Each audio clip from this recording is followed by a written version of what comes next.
Unscripted talk with শান্তদ্বীপের clips চ্যানেলে আপনাকে স্বাগত। এখানে আমরা বড় বড় পডকাস্টের ছোট ছোট অ্যান্ড ইনফরমেটিভ ক্লিপস আপনাদের দিয়ে থাকি।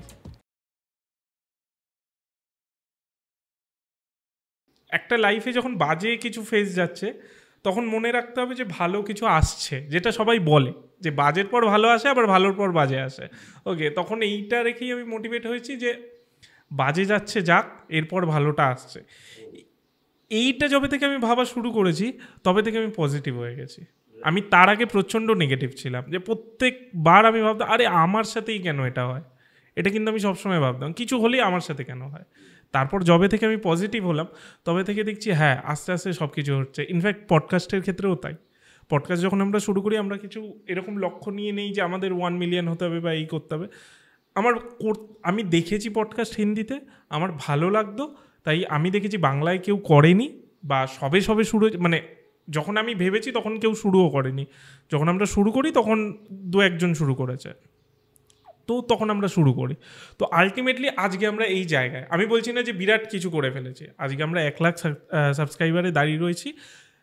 হয় এর আগে আমরা কমেডি চ্যানেল করেছি, তখন কিন্তু পারিনি, কারণ তখন আমরা এই জিনিসগুলো ভাবতামই না, তখন খালি নেগেটিভ মাইন্ড থাকতো। যবে থেকে আমি পজিটিভ হয়েছি আমি দেখেছি যে অনেক কিছু পাওয়া যায়। রাইট রাইট এই পজিটিভ নেগেটিভের ওপর আমি একটা খুব সুন্দর এক্সাম্পল শেয়ার করতে পারি, যেটা আমার এক্ষুনি মনে পড়লো। রিসেন্টলি আমাকে তো কোথাও না কোথাও যেতে হয়, এই যে এখানেও আসলাম, আমি একটা বিরাট বড় কলেজের ইভেন্টের থেকে আসলাম। সো একটা টিপিক্যাল আমাদের ভাবনা চিন্তা আছে, সাকসেসের অপোজিট হচ্ছে ফেলিওর, ফেলিওরের অপোজিট হচ্ছে সাকসেস। কিন্তু অনেক সাকসেসফুল লোকের কাছে তুমি শুনবে, বা আমি আমার নিজের লাইফ দিয়ে এক্সপিরিয়েন্স করেছি বলে এতটা কনফিডেন্টলি কনভিকশন নিয়ে বলতে পারছি যে সাকসেসের উল্টো ফেলিওর নয়, failure is a part of the success. Because একটা সাকসেস বা একটা অ্যাচিভমেন্ট অ্যাচিভ করার ক্ষেত্রে কোনোদিনও এটা হতে পারে না যে আমি ফার্স্ট ট্রাই করলাম আর সাকসেসফুল হয়ে গেলাম।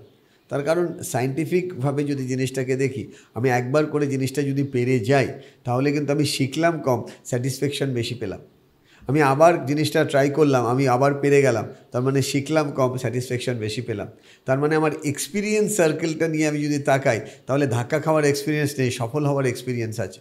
এবার রিয়েলিটিতে সত্যি যদি আমি ধাক্কা খাই তাহলে কিন্তু আমি আর কোনোদিনও সেই ধাক্কা থেকে বেরোতে পারবো না। যেরকম আজকে আমি এই ঘটনাটা অফ ক্যামেরা বলিনি, বা অফ ক্যামেরা বলেছি, এখন অন ক্যামেরা বলেই ফেলি যে আমি যখন এখানে আসছিলাম তখন একটা রাস্তা দিয়ে ঢুকতে ঢুকতে ঢুকতে ঢুকতে আমার মন বলছে এই রাস্তা দিয়ে মনে হচ্ছে আমি বেরোতে পারবো না, এবং হলেও তাই। একটা সাডেন জায়গায় গিয়ে আমি দেখলাম ডেড এন্ড, এবং আমাকে তোমরা যখন গাইড করছো তোমাদের জায়গা থেকে একদম ঠিক গাইড করছো, হোয়ারাজ আমার জায়গা থেকে আমি যেভাবে দেখছি, তোমার জায়গা থেকে তুমি হয়তো একই জিনিস দেখছো, কিন্তু দেখার পারসেপশন তো কিছু কিছু ক্ষেত্রে একটু অন্যরকম হয়। তোমার ক্ষেত্রে যেটা পরে আমার ক্ষেত্রে সেটা আগে হতে পারে, বিকজ তুমি এমন একটা অ্যাঙ্গেলে দাঁড়িয়ে বলছো এর আগে, আমার অ্যাঙ্গেলে সেটা হয়তো পরে। অনেকটা 6-9 মতন, মানে তোমার দিক থেকে যেটা 6 আমার দিক থেকে সেটা 9। তো ঠিক সেই রকম যখন আমি ঢুকে গেলাম আমার মনে হলো যে এখান থেকে আমি বেরোবো কীভাবে, কেননা এমনই টার্নিং যেখান থেকে মানে সোজাভাবে তো বেরোনো যাবেই না, কিন্তু ঘুরেও যদি আমি বেরোতে যাই সেখানেও তো ওই টার্নিংগুলো ফেস করতে হবে। তো তখন আমার মনে হলো আমি একা পারবো না। ইমিডিয়েটলি আমি কিছু মানুষের হেল্প নিলাম, এবং সেই মানুষগুলোকে আমি কোনোদিনও দেখিনি, আদৌ জীবনে দেখবো কিনা জানি না, কিন্তু তাদেরকে যখন হেল্প নিতে চাইলাম তারা কিন্তু উইলিংলি আমাকে হেল্প করলো, এবং হেল্প করলো বলে আমি কিন্তু ঠিক যেভাবে 7খানা টার্ন নিয়ে একটা ডেড এন্ড গলির মুখে চলে গেছিলাম, আমি ঠিক সেই রকমভাবে পুরো গাড়িটা ব্যাক করে করে করে করে 7টা টার্ন নিয়ে আসলাম। তার মানে এই যে আমি এক্সপিরিয়েন্সটা গ্যাদার করলাম, এটাকে ফেলিওর না বলে এটাকে আমার অ্যাসেট বলা উচিত, because this is the most powerful and important day for my life. আমি যদি এভাবে এই জিনিসটাকে ব্রেনে প্রোগ্রামিং করে রেখে দিই, 2 তারিখা আমি আর কোনোদিনও এরকম জায়গায় যাব না যেখানে গাড়ি পার্কিং করার স্কোপ নেই। তার মানে আমার প্রোগ্রামিং এরকম হয়ে গেল, আমি নিজেকে চেঞ্জ করলাম না, আমি চাইলাম সবাইকে চেঞ্জ করতে। কিন্তু রিসার্চ তো তা বলছে না। রিসার্চ বলছে সফল মানুষ তারাই হয় যারা নিজেকে রোজ চেঞ্জ করে। আজকে নোকিয়া কোম্পানির নাম বলতে বাধ্য হচ্ছি, তার কারণ প্রথম আমি যে ফোনটা ইউজ করেছিলাম সেটা নোকিয়া 5110, একটা রীতিমতো এত বড় একটা ফোন যেটা সোকল কর্ডলেস ফোনের মতন দেখতে, যেটা মাটি থেকে পড়ে গেলে কাঁচের ওপর পড়লে কাঁচ ভেঙে যেত, ফোনের কিছু হতো না, সেই রকম একটা কোম্পানি একটা সময় প্রত্যেকটা মানুষের হাতে নোকিয়া ফোন ছিল। আজকের ডেটে সেই নোকিয়া ফোন মোরাললেস বাড়িতে ভিনটেজ প্রোডাক্ট হিসেবে রয়েছে, কেউ ইউজ করে না। তার মেইন কারণ আমরা জানি, তার কারণ Nokia right time, right situation, right ডাইরেকশনে নিজেকে চেঞ্জ করতে চায়নি। ওয়্যারাজ তারপরে অন্যান্য অনেক কোম্পানি আছে, অনেক চেষ্টা করার পরও আমরা মার্কেটে যদি আজকে দেখি 2 বা 3টে কোম্পানি পুরো মার্কেট শেয়ারে 95% অ্যাচিভ করে রেখেছে। It's all about mental makeup. আমি জিনিসটাকে কিভাবে দেখছি আর ফেইলিওর আর সাকসেসকে কিভাবে দেখব।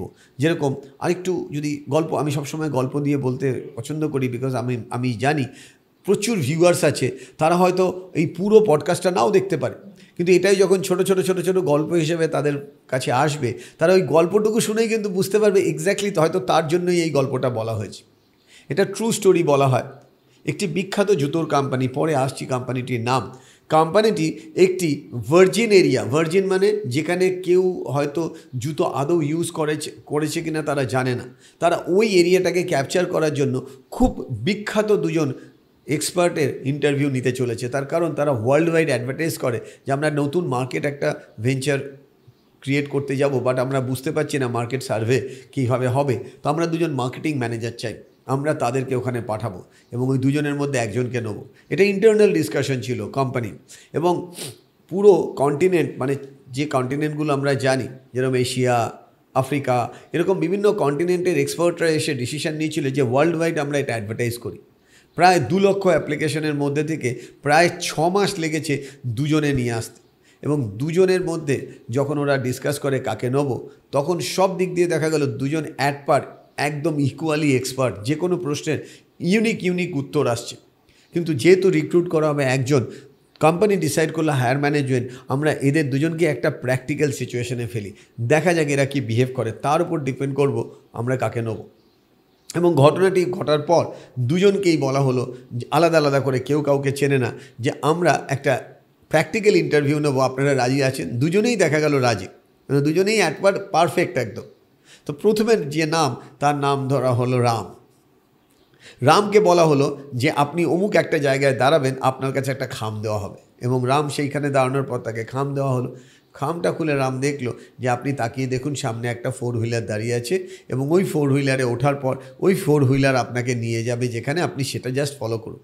সো যথারীতি সে কাগজটা খুলে ওই 4 হুইলারে গিয়ে বসলো, এবং 4 হুইলার প্রায় 3.5 ঘন্টা ট্রাভেল করে একটা ফাঁকা জায়গায় নিয়ে গেল, এবং সেখানে দেখলো একটি হেলিকপ্টার রাখা আছে।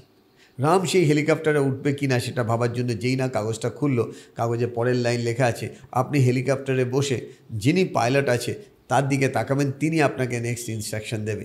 যথারীতি পাইলটের কাছে উঠলেন, এবং পাইলট তাকে অনেকক্ষণ ধরে প্রায় 2 ঘন্টা ঘুরিয়ে একটা জায়গায় গিয়ে নামিয়ে বললেন যে এইখানে আপনার হাতে রয়েছে 1 ঘন্টা, এই 1 ঘন্টার মধ্যে আপনাকে সার্ভে করে আসতে হবে যে এখানে মানুষদেরকে জুতো কিভাবে আমরা বিক্রি করব। এই কথা শুনে তিনি খুব এক্সাইটেড। তিনি নেমেই খুব স্পিডে হাঁটা আরম্ভ করলেন, কারণ হাতে রয়েছে 1 ঘন্টা, স্টপ ওয়াচ অন করে হাঁটছেন। বেশ কিছু দূর যাওয়ার পর দেখলেন কিছু বাচ্চা খেলছে। সে প্রথমেই বাচ্চাগুলোর মুখের দিকে না তাকিয়ে কোথায় তাকালো? পায়ের দিকে, বিকজ জুতোর ব্যবসা। কিন্তু অবাক হয়ে দেখলো কারোর পায়ে জুতো নেই।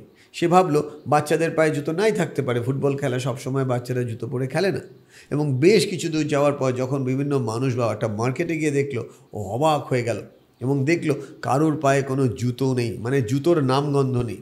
সে আরেকটু শহরের ভেতরে গেল, ভাবলো যে যারা বড় লোক হয়তো তারা পড়েছে, গিয়ে দেখলো যারা সবথেকে বড় লোক তাদের পায়েও কিন্তু জুতো নেই। সে বেশ চিন্তিত হয়ে সে ঘড়ি দেখে দেখলো তার প্রায় 40 মিনিট হেঁটে সে ভেতরে চলে এসছে। মানে তাকে ফিরতে গেলে 1 ঘন্টার মধ্যে, কেননা সেই হেলিকপ্টারটা চলে যাবে। সে দৌড়াতে দৌড়াতে টাইম ম্যানেজ করার জন্য ফিরলো, কিন্তু দৌড়ানোর সময়ও কিন্তু প্রত্যেকের পায়ে এরকম দেখছিল কারোর পায়ে জুতো ছিল না। সে হেলিকপ্টারের উঠে বসে জল খেয়ে পাইলট তাকে ঠিক ওই জায়গায় নামালো, গাড়ি দাঁড়িয়েছিল, গাড়ি নিয়ে গেল ঠিক ওই জায়গায় যেখান থেকে সে ফোনটা রিসিভ করেছিল, যেখানে খামটা সে পেয়েছিল। ফোনেই তাকে ইন্টারভিউ নেওয়া হলো যে আপনি বলুন এই মার্কেট যে আপনি সার্ভে করে আসলেন এখানে কীরকম দেখলেন। ভদ্রলোক উত্তর দিলেন যে আপনারা মার্কেট হয়তো চুজ করেছেন, but this is the totally wrong place. এখানে একটা লোকও জুতো পরে না, এখানে জুতোর ব্যবসা টোটালি ফেলিওর হবে। I am thank you. আপনাদের আর কোনো কোশ্চেন? তারা বললো নো প্রবলেম, আমরা খুব শিগগিরই তোমাকে জানাচ্ছি you are appointed or not, thank you. তারপরের দিন আমরা ধরে নিলাম শ্যামকে পাঠানো হয়েছে এক্স্যাক্টলি সেমভাবে। শ্যাম সিং হেলিকপ্টার থেকে নেমে একই কথা শুনে একই স্পিডে, কেননা দুজনের মেন্টালিটি এক, দুজনের সাকসেসফুল, দুজনেই এক্সপিরিয়েন্স, বেশ কিছু দূর যাওয়ার পর বাচ্চাদের পা দেখে সে বুঝতে পারলো নিশ্চয়ই বাচ্চাগুলো নেই তো কি হয়েছে, বড়দের তো থাকবে। সেম এক্সপিরিয়েন্স নিয়ে দৌড়াতে দৌড়াতে ফিরে সে যখন হেলিকপ্টারে উঠে নামলো, সেমভাবে যখন তার টেলিফোনিক ইন্টারভিউ হচ্ছে, তাকে বলা হচ্ছে যে হোয়াট ইজ ইয়োর ভিউ, এখানে আমরা জুতোর মার্কেটিং কিভাবে করবো আর জুতো বিক্রি কিভাবে করবো, সেই শ্যামের উত্তর ছিল, I am extremely sorry to say, এখানে জুতোর মার্কেটিং করলে আপনারা ফেল করবেন, এখানে জুতো বিক্রি করলে ফেল করবেন। তার কারণ এখানে আপনাকে ফ্যাক্টরি ওপেন করতে হবে, বিকজ এখানে কেউ জুতো পরে না, এখানে জুতো পরানো শেখানোর জন্য বিরাট বড় মার্কেট, এর থেকে বড় মার্কেট ওয়ার্ল্ডে কোথাও হতে পারে না। This is the best place, you should start your business right now right here. এবং তাকে রিক্রুট করা হলো। মেসেজ একটাই, একই জায়গায় জুতো পরে না বলে একজন জুতোর কথা ভাবতেই পারলো না, আর একই জায়গায় জুতো পরে না বলে সে মনে করলো ওটা ভার্জিন ল্যান্ড। তার মানে ঠিক এই গল্পটা নাইকির গল্প বলা হয়। নাইকি যখন আফ্রিকাকে এক্সপ্লোর করছিল, আফ্রিকার বিভিন্ন জায়গায় দেখছিল এত বড় বড় পা, এরা তো কেউ জুতোই পরে না, তা আমি মার্কেটিং কীভাবে করব। মেসেজ একটাই, আপনার সাথে কি ঘটছে সেটা ইম্পর্টেন্ট না, আপনি সেটাকে কীভাবে ইন্টারপ্রেট করে তার ভেতর থেকে পজিটিভিটি দেখতে পাচ্ছেন সেটা ইম্পর্টেন্ট। যেটা একটু আগে তুমি বলছিলে পজিটিভ, যেরকম আমি যদি তোমাকে প্রশ্ন করি, আমার হাতে রয়েছে ঘড়ি, রাইট, এই ঘড়িটা ধরে নাও বন্ধ হয়ে গেছে। সো তুমি এমন একটা পয়েন্ট বলো এই বন্ধ ঘড়ির যেটা সব থেকে বড় প্লাস পয়েন্ট, একটা পয়েন্ট বলো। বন্ধ ঘড়ির প্লাস পয়েন্ট, আমি যদি লুক ওয়াইজ বলি, যদি ঘড়িটা চলছে না তো আমি হাতে নিয়ে আছি, রাইট। আপনারা কি বলেন? আমি জানি কিছু একটা ভাবছেন, উত্তরটা যদি এভাবে বলি হাসবেন, কিন্তু আপনাকে মানতেই হবে। বন্ধ ঘড়িও দিনে দুবার কারেক্ট টাইম দেয়। একটা বন্ধ ঘড়ি দিনে দুবার কারেক্ট টাইম দেয়। ইভিন আমার আপনার হাতের ঘড়িটা হতেই পারে যে টাইমটা দিচ্ছে সেটা হয়তো এক্স্যাক্ট কারেক্ট টাইম নাও হতে পারে। মেসেজ এটাই, সব কিছুর মধ্যেই পজিটিভিটি আছে। আপনি কিভাবে দেখছেন? একটা খুব পুরনো ঘড়ি দাদু তার নাতির হাতে দিয়েছে, নাতিকে বলছে, যা তো আমাদের আর্থিক অবস্থা খুব খারাপ, দেখ তো এটা বিক্রি করা যায় কি না। সে যথারীতি দোকানে নিয়ে গেছে, পাশেই ঘড়ির দোকান, সে দোকানদার দেখে বললে, এই ঘড়িটা কেউ কিনবে? এই ঘড়িটার জন্য 10 টাকাও কেউ দেবে না, তুমি বাড়িতে সাজিয়ে রাখো। সে কাঁদতে কাঁদতে দাদুর কাছে এসে বলছে 10 টাকা দিতে চাইছে। দাদু বললো, না না, একে দিস না, তুই আরেকটু ঘোর। আরেকটু শহরের ভেতরে যাওয়ার পর কিছু পুরনো দোকান, সেখানে পুরনো নতুনের ঘড়ি, সেখানে দেখানোর পর বললো, হ্যাঁ এখানে এই ধরনের ঘড়ি সারানোর জন্য মাঝে মাঝে আসে, তুমি একটা কাজ করো, এই ঘড়িটা দিয়ে যাও, বিকজ এর স্পেয়ার পার্টসগুলো ওই ঘড়িটা ইউজের ক্ষেত্রে আমরা হয়তো কাজে লাগাতে পারবো। হ্যাঁ, তোমাকে আমি 5,000 টাকা দিতে পারি। বাচ্চাটা চমকালো, কিন্তু তার কোথাও যেন মনে হলো দাদুকে না ডিসকাস করে ঘড়িটা বিক্রি করা ঠিক হবে না। সে আবার দাদুর কাছে এসে বলল, দাদু আমার 10 টাকার পর 5,000 টাকা দিতে চাইছে। দাদু চুপ করে মুখের কোনো এক্সপ্রেশন না দিয়ে বলল, না না তুমি এখানে দিও না, তুমি আরেকটু এগিয়ে যাও না, দেখো না অন্য কেউ যদি নিতে চায়। বেশ কিছুক্ষণ সে রাস্তা দিয়ে হাঁটতে হাঁটতে দেখলো একটি মিউজিয়াম, এবং মিউজিয়ামের বাইরে লেখা 100, 200, 300, 400, 500, 600, 700, 800, 1000 বছরের পুরনো জিনিস এই মিউজিয়ামে রাখা আছে, এবং এই মিউজিয়াম ফেমাসই পুরনো জিনিসের গুরুত্ব দেয়। হঠাৎ করে কি মনে হলো, মিউজিয়ামের সিকিউরিটিকে বলল, এখানকার ম্যানেজার কে আছে? ওইটুকু বাচ্চা ম্যানেজারের খোঁজ করাতে সে একটু কনফিউজ হয়ে বললো, হোয়াই ইউ আর আস্কিং? বলো, আমি ম্যানেজারকে একটা খুব পার্সোনালি জিনিস দেখাতে চাই, যেটা দেখে ম্যানেজার খুশি হবে। এই কথাটা শুনে ইমিডিয়েটলি ও রেডিও করলো হাতের ওয়াকি টকিতে, এবং ম্যানেজার চলে আসলো গেটে। ম্যানেজারকে ও যখন বললো, আমি আপনাকে একটা খুব ইউনিক জিনিস দেখাবো যেটা পাবলিকলি দেখানো যাবে না, বললো, why not, come with me বলে তাকে পার্সোনাল চেম্বারে নেওয়ার পর সে পকেট থেকে দেখালো যে আমার দাদু এই ঘড়িটা দিয়েছে, এই ঘড়িটার জন্য আপনি কি মূল্য দিতে রাজি আছেন। তারা ওই ঘড়িটা দেখে চেক করে দেখলো ওটা হলো ওই কোম্পানির, মানে তখনকার দিনে যে কোম্পানিটি ওয়ার্ল্ড ফেমাস, সেই কোম্পানির ফার্স্ট এডিশন ওয়াচ, এবং প্রথম ওয়াচ, যে ওয়াচটা এরা সারা পৃথিবীতে বহুবার খুঁজেছে। সে ওই ঘড়িটা দেখে বলল, এই ঘড়িটার জন্য তুমি $1 মিলিয়ন পেতে পারবে। এবং নট অনলি দ্যাট, এই কোম্পানি তোমাকে সারা জীবন, এই কোম্পানির যত ঘড়ি আছে সব ঘড়ি তোমাকে স্পন্সর করবে যদি তুমি রাজি থাকো। Story is not a story, it's a real metaphor. আপনার ভ্যালু অনেক সময় ভুল লোকের কাছে জাজ হলে কেউ বলবে তোর দ্বারা জীবনে কিছু হবে না, কিন্তু রিয়েল লোক সে কিন্তু আপনার জন্য ওয়েট করে আছে, যে সবসময় বলবে some will, some won't, so what, start working, someone is waiting for you. এটা আমি বিজনেস স্টাডিজ যারা করতে আসে আমার কাছে, বা এন্টারপ্রেনারশিপের জন্য আসে যারা বিজনেস গ্রো করবে। তারা অনেক সময় বলে আমি ধাক্কা খেয়েছি, কি করব, আমার দ্বারা হবে না, আমাকে তো সবাই রিজেক্ট করছে, আমার বাবা মা ছোটোবেলা থেকে বলেছে তোর দ্বারা কিছু হবে না, টিচাররা বলেছে, ইভেন আমি যখন বিজনেস করতে গেছি আমার বিজনেস গুরুরা বলেছে এই তোমার অ্যাটিটিউড নিয়ে বিজনেস হবে না। কিন্তু সেটাই যে সাকসেসের কারণ হতে পারে, তার জন্যই বলা হয় SW5। সো SW5 মানে 5টা SW। 1 SW মানে সাম উইল, সেকেন্ড SW মানে সাম ওন্ট, মানে কেউ তোমার সাথে বিজনেস করবে, কেউ তোমার সাথে করবে না, সো হোয়াট, তাতে কি হয়েছে। সামওয়ান ইজ ওয়েটিং ফর, কেউ না কেউ তোমার জন্য অপেক্ষা করছে, স্টার্ট ওয়ার্কিং, মানে তুমি যখন কাজ শুরু করে দাও কেউ না কেউ তোমাকে ঠিক খুঁজে নেবে বা তুমি কাউকে খুঁজে পাবে, সেই হয়তো সেই রব্দে বানাদে জড়ির মতন তোমার সাথে কানেক্ট করবে এবং তুমি কালেক্ট করবে। এবং সাধারণ মানুষ 2 আর 2 যখন 4 বলবে তখন তুমি বলবে 2 আর 2 22, এবং সাধারণ থেকে তখনই তুমি অসাধারণ হও যখন তোমার ভাবনা চিন্তাগুলো একটু অসাধারণ হয়। সেই জন্যই বলা হয় অর্ডিনারি মানুষের মধ্যে থেকেই এক্সট্রাঅর্ডিনারি মানুষ বেরোয়, বিকজ এক্সট্রা অর্ডিনারি তারাই হয় যারা এক্সট্রা দেয় বলে এক্সট্রা পায়। সো তুমি যখন তোমার পডকাস্ট শুরু করেছিলে তুমি কিন্তু তোমার ইনকাম হবে, তুমি প্রচুর মার্সিডিজ চড়বে, BMW চড়বে, এটা নিয়ে কিন্তু খোলোনি। তার কারণ তুমি যখন আমার সাথে প্রথম অ্যাপ্রোচ করছিলে তুমি বারবার বলছিলে দেখুন চুঁচুড়াতেও যে সাকসেসফুল মানুষ থাকতে পারে সেটা কিন্তু আমি জানি না, আপনি যে চুঁচুড়ার মতন শহরে থেকে এত কিছু করেছেন আমি জানতামই না। এবং আমার শুনে খুব ভালো লাগছে যে চুঁচুড়াতেও অনেক মানুষ আছেন। এবং আমার মনে আছে তখন তোমাকে আমি কথাও বলেছিলাম একদিন তুমি হয়তো অনেক মানুষের দিশা দেখাবে তোমার এই পডকাস্ট থেকে, যার যেটা রিকোয়ারমেন্ট সে হয়তো তোমার পডকাস্টে সে লিখবে, যে সেগমেন্টে যেতে চায়। যেরকম আজকের দিনে যদি আমরা দেখি এখন মাল্টি স্টোরেজ যে শপিং মলগুলো আছে, কেউ হয়তো খালি রেস্টুরেন্টে খেতে যাচ্ছে, কেউ হয়তো সিনেমা হলে যাচ্ছে, কেউ হয়তো তারই ভেতরে হয়তো মেডিকেল শপে যাচ্ছে, কেউ হয়তো তারই ভেতরে স্যালনে যাচ্ছে। তো যার যেটা রিকোয়ারমেন্ট সেটা হয়তো তোমার পডকাস্টে এসে পাবে এবং মনে মনে তারা তোমাকে ব্লেস করবে। যেরকম আধ্যাত্মিক গিয়েতে বলা হয় যে blessings is invisible but blessing is the most ultimate power of this universe, because ব্লেসিংয়ের থেকে বড় অ্যাসেট কেউ নেই। যার জন্য আমি আমার স্টুডেন্টদেরকে বলি বা আমাকে আমার টিচার কখনো শিখিয়েছিল पैसा सब कोई कमाता है आदमी कमाओ। So what is the meaning of पैसा सब कोई कमाता है आदमी कमाओ। आदमी कमाओ মানে মানুষের মন যেত, মানুষের মনের আশীর্বাদের থেকে বড় অ্যামাউন্ট কিছু হয় না। সে ফর এক্সাম্পল তোমার একটা ভিডিও হয়তো দেখা গেল 1 কোটি লোক সারা পৃথিবীতে দেখলো এবং এই 1 কোটি লোকের মধ্যে 95% মানুষ ওই ভিডিওটা দেখে তার মনের মধ্যে বিশ্বাসটা ফিরে পেল এবং একবার হলেও তারা যখন প্রণাম করুক বা তারা যখন তার মনের সাথে কানেক্ট করে ভাববে থ্যাংক ইউ ভাগ্যিস এই পডকাস্টটা দেখেছিলাম, তারা যে দীর্ঘ নিঃশ্বাসটা ফেলবে, মানে যেটাকে সায়েন্সের ভাষায় বলে ফ্রিকোয়েন্সি অ্যান্ড ভাইব্রেশন, তুমি যেখানেই থাকো টেলিপ্যাথিক ওয়েতে সেটা তোমার কাছে রিটার্ন আসবে। যার জন্য বলা হয় when you help selflessly to the universe will give you endlessly, মানে সবসময় নিজে কি পাবো না ভেবে মানুষের জন্য করো, ঈশ্বর তখন, আল্লাহ তখন, জিজাস তখন বা ইউনিভার্সাল ফোর্স তখন তোমার জন্য কাজ করে।